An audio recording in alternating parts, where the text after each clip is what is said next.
Hola mi hermano, hola mi amigo. Estoy muy contento en esta ocasión de poder estudiar contigo las Escrituras. Me gustaría compartir contigo un poco lo que es el tema de Shavuot para que juntos vayamos estudiándolos. Así que vamos adentro de la casa para poder estudiarlo.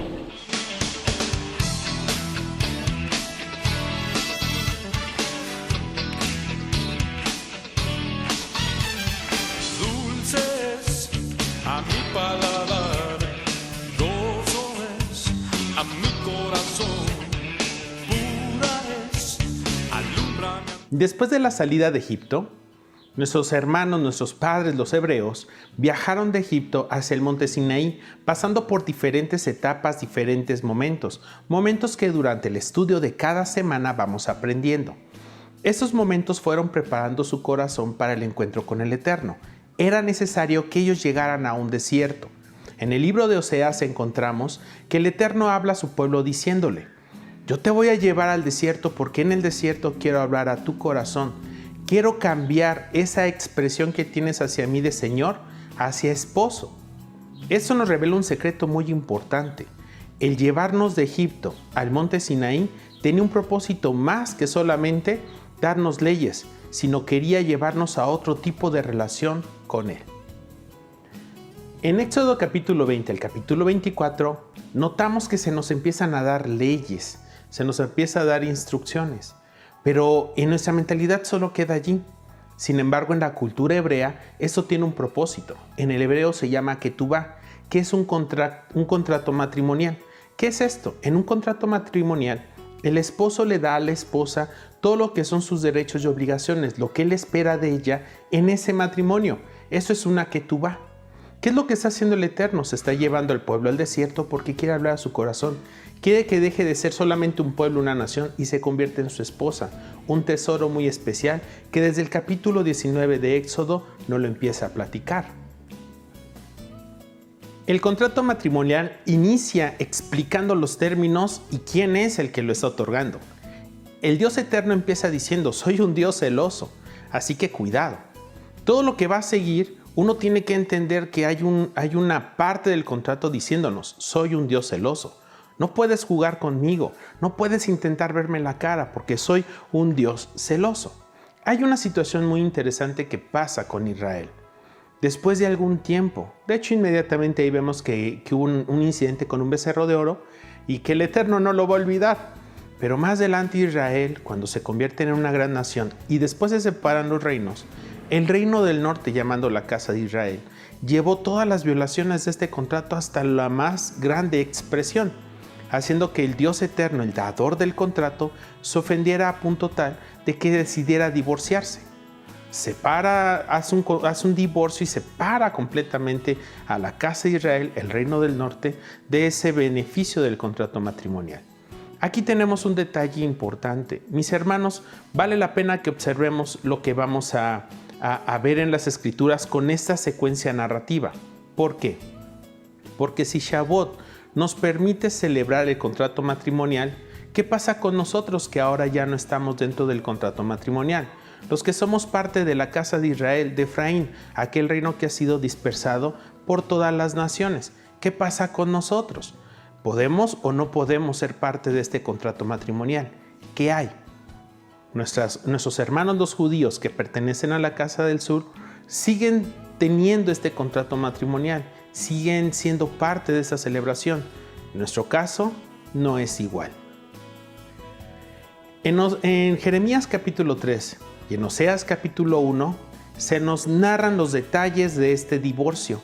¿Qué fue lo que pasó y qué fue las actitudes que tuvo la casa de Israel para que el Eterno llegara a esto? Sin embargo, no muy lejos de la narrativa de este mismo divorcio, más adelante en estos mismos capítulos vamos a encontrar cómo el Eterno empieza a hablar de la restauración del pueblo, el regreso de la casa. Encontramos todavía en diferentes profetas estas menciones, en Ezequiel 37, en Jeremías 31 y otros más, donde se habla del regreso. Pero ¿cómo va a pasar si ya se había divorciado? Jeremías capítulo 3 nos empieza a explicar cómo es que la ley opera, donde una vez que fueron divorciados no se puede volver. Ese es el gran misterio.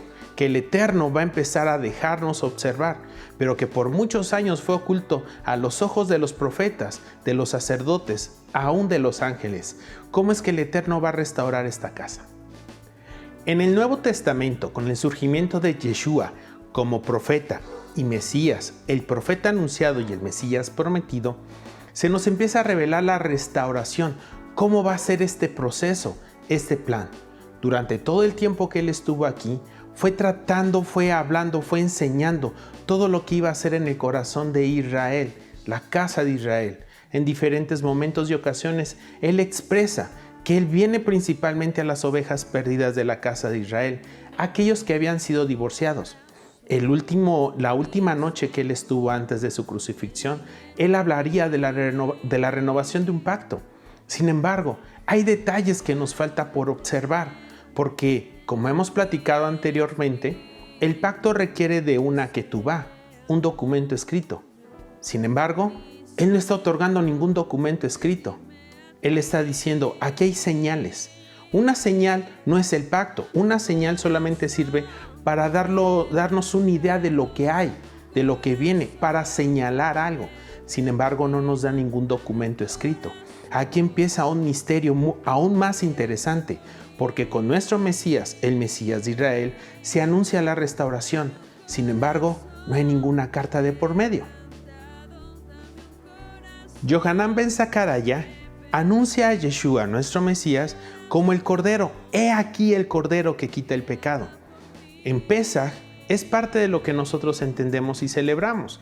Cuando estamos en esa cena de Pesaj con nuestra familia, estamos recordando ese Cordero que se ve reflejado como una señal en nuestro Mesías Yeshua. No es él un Cordero, aclaro, sino es solamente un símbolo de lo que significa este Cordero. Cuando pasa esto, vemos un cumplimiento intermedio de Pesaj, un cumplimiento dentro de nuestro Mesías, y nos da mucha alegría. Vemos también que él lleva la fiesta de Bikurim cuando lleva y presenta las primicias al cielo, se las presenta al Padre. Eso también nos da mucha alegría. Vemos la semana de los panes sin levaduras cuando está sacando toda la hipocresía, y eso nos llena de gozo. Sin embargo, 40 días después de Pesaj, después de Bikurim, en el día 40 del conteo del Omer, él se va y entra en el misterio del ocultamiento. Cuando él se retira y sus seguidores ven al cielo y lo ven irse, y unos ángeles, unos enviados del cielo, les dicen, así como lo vieron ir, volverá. El problema es que en el día 50 se volvería a celebrar esta fiesta del matrimonio, pero ahora no está el Mesías, no está aquel con el que se supone deberíamos de unirnos. Este es un gran misterio. Aquí se vuelve aún más interesante la historia, porque para nosotros que creemos en nuestro Mesías como parte de la restauración, nos deja como que inconcluso, sin la plenitud de la fiesta de Shavuot para nosotros, porque la fiesta de Shavuot es una fiesta que celebra el pacto matrimonial. Pero ¿y el pacto? ¿Dónde quedó?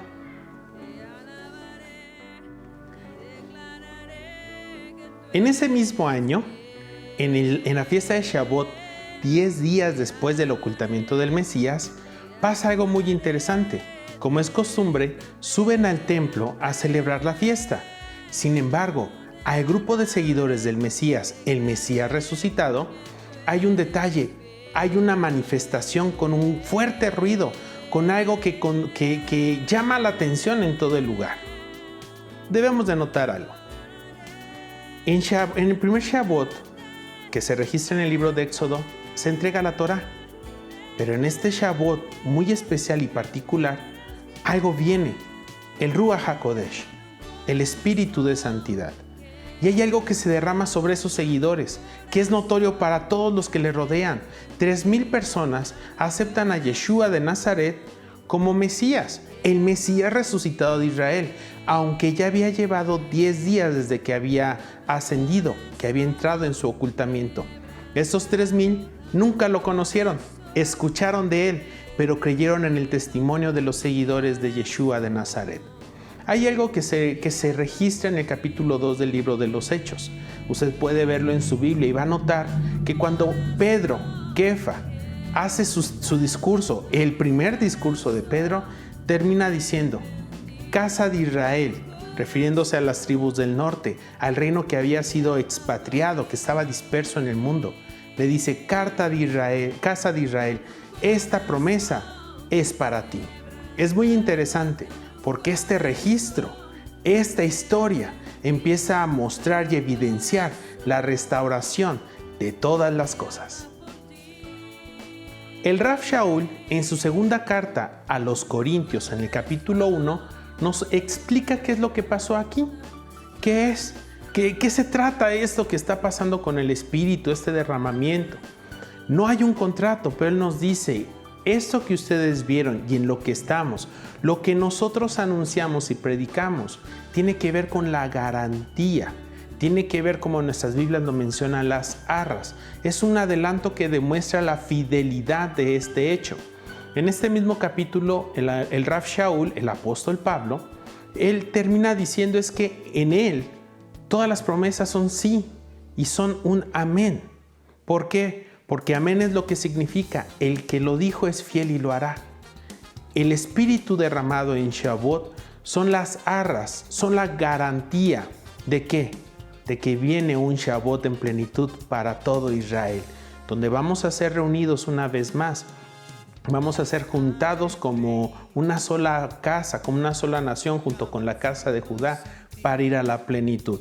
Esto nos lo platica el profeta Isaías en el capítulo 11. Entonces, ¿cómo es que funciona Shavuot para mí?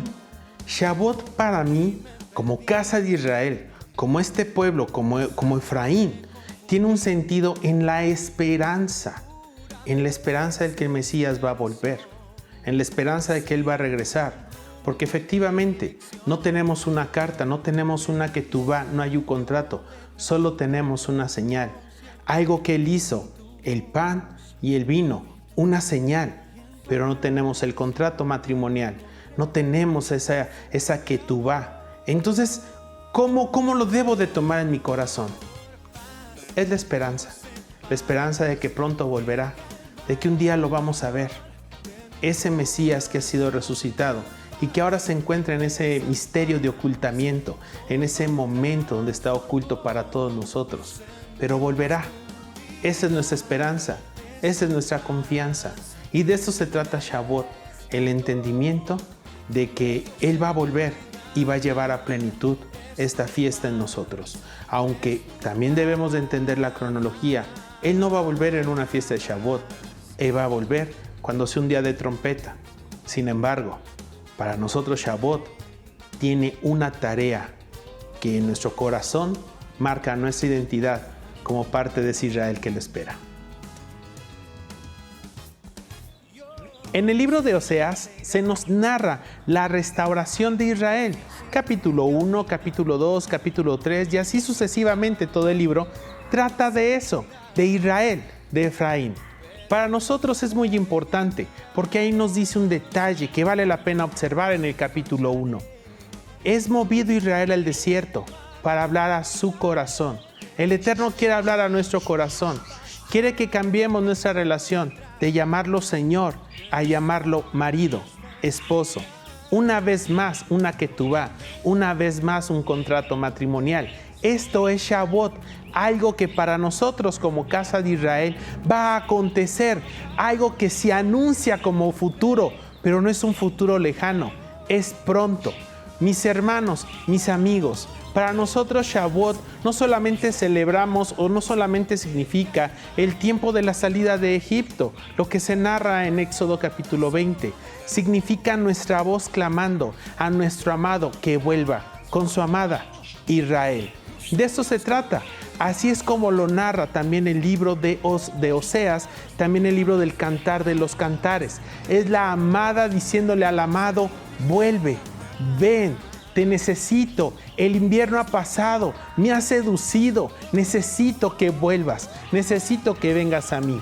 El libro de Apocalipsis, que es dictado por nuestro Mesías, el Mesías de Israel resucitado, termina diciendo, la novia y el Espíritu dicen, ven.